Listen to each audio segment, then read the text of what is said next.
Decision 2016 coverage now, focusing on the local races. We've invited the candidates for state Supreme Court, as well as Milwaukee mayor and county executive to appear in this segment of our new newscast.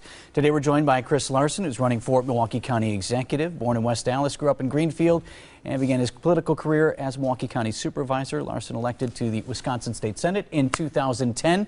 I do want to mention County Executive Chris Abele will be here with us this time on Friday. Welcome, Senator Larson. Good to see you. Thanks for having me, Vince. Appreciate it. Well, let's start off with this. It's been nearly 30 years since someone defeated a sitting county executive in an election. Yeah, it was about time.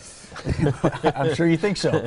So let's talk about this because Chris Abele is a Democrat, as you are. Now, you come from a little bit different ends of the spectrum, but what is it that you're offering voters that you believe is the primary differences between yourself and Abele? Yeah, I think, I mean, there's a lot. There's a ton. The biggest thing that got me into the race was that looking at him and looking what he'd done over the last 5 years, and this, again, this is somebody we helped elect, and he betrayed a lot of those promises over the last 5 years. He was focused on consolidating power for himself, and so for us, look to other leaders, look to other groups, and we realized this guy was getting a little bit out of control with the power grabs over our schools, over land sales. We saw he wants power over budgeting and over policy making, cutting out the public all along the way. And I thought, look, I'm from here, born here, raised here. I'm raising my kids here.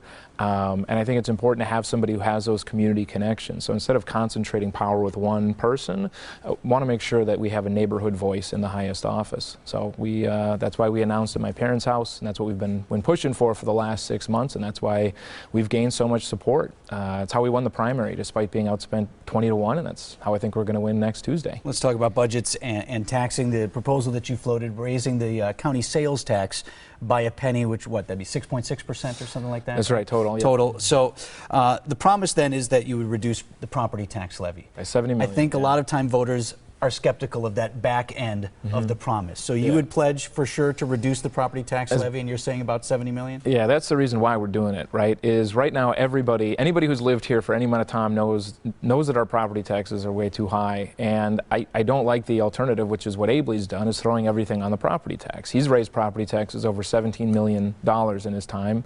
He hasn't given us a plan, so I assume that's what he's going to keep on doing. So for us, we're putting an honest proposal out there. It says, look, let's shift it to a sales tax. What that allows us to do, it allows us to capture revenue from people coming in who are spending money. You know, opening day's coming, so there's going to be a lot of folks coming in from outside of town. Those folks spend money. They help pay into our parks, our transit, and the system that we run here.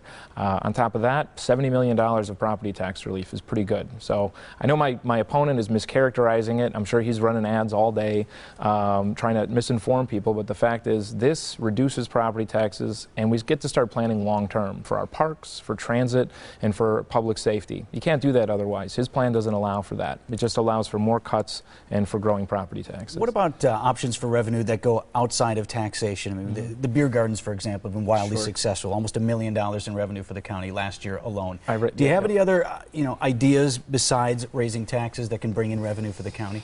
Yeah, well, I mean, again, ours is a tax shift, and I like the idea of making sure we're looking and bringing in new revenue for sure, but we have 156 parks. I don't think we can have 156 beer gardens out there to try and say. But it's Milwaukee. That's true. That's true. But we have, I mean, we have one right up the road at Humboldt Park where I live. We have another one over at Estabrook, which is really popular.